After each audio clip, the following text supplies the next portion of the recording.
Good evening and welcome to NYC Arts. I'm Paula Zahn at the Tisch WNET studios at Lincoln Center. The ceremony for this year's Avery Fisher Career Grant Awards took place in March at the Jerome L. Green Performance Space at WQXR. These individual grants of $25,000 give professional assistance and recognition to talented instrumentalists who have great potential for solo careers. A native of Richmond, Kentucky, Tessa Lark began playing violin at the age of 6. Since then, she's performed with orchestras all over the world. And while she's a dedicated chamber musician, her passions also include performing bluegrass and Appalachian music. She is currently earning her artist diploma at the Juilliard School. I was born and raised in Kentucky, and that is, of course, the bluegrass state, and I had all sorts of music playing in the house. Both my parents are music lovers, and my father actually plays bluegrass banjo. The first instrument I actually played was not the violin, but the mandolin.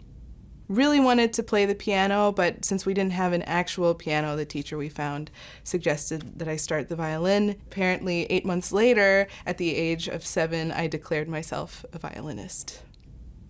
The violin that I will be playing for the next few years is this ex-Gingold Stradivarius. It was made in 1683 and is now owned by the International Violin Competition of Indianapolis. This is really the first violin that I've played that plays me more than I play it, and I've been very affected by this amazing instrument. When I was told that I received an Avery Fisher Career Grant, it didn't register for a while. I mean, ever since I was a child, I've read about instrumentalists who have received these grants. So when I got this phone call, I was just so absolutely honored. It's really a dream come true.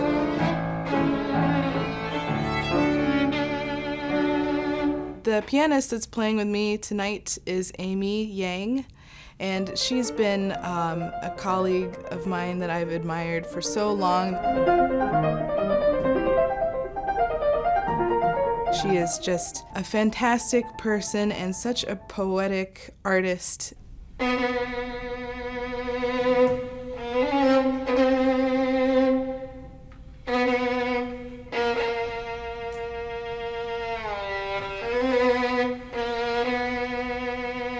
The piece I'm playing tonight is Ravel's Zigan, and Zigan comes from a word that means gypsy, and one of the reasons I love Ravel's music and Ravel in general is that he's inspired by all types of musical cultures.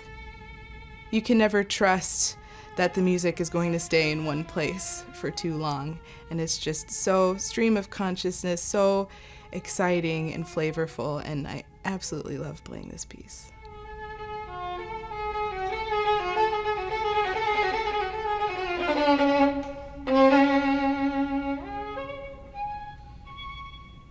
I think my upbringing in bluegrass styles and Appalachian styles definitely informs performances of pieces like the Zigan.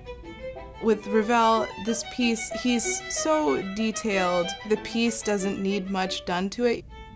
But with my bluegrass training, I feel that it may help a little bit in that even while I'm trying to maintain integrity to the score, I can still infuse it a little bit with some down-home and low-key hair-down flair.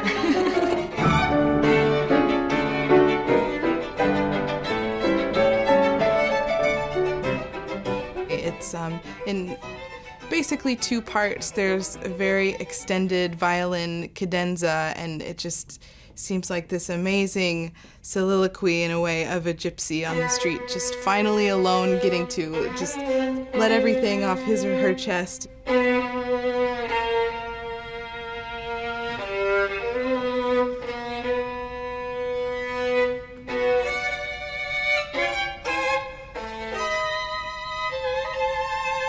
And finally, when that ends, there are all these trills and just a spooky atmosphere, and the piano comes in with these diminished harmonies, and then the rest of the piece gets started from there, and it's just a total romp all the way to the end.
Thank you.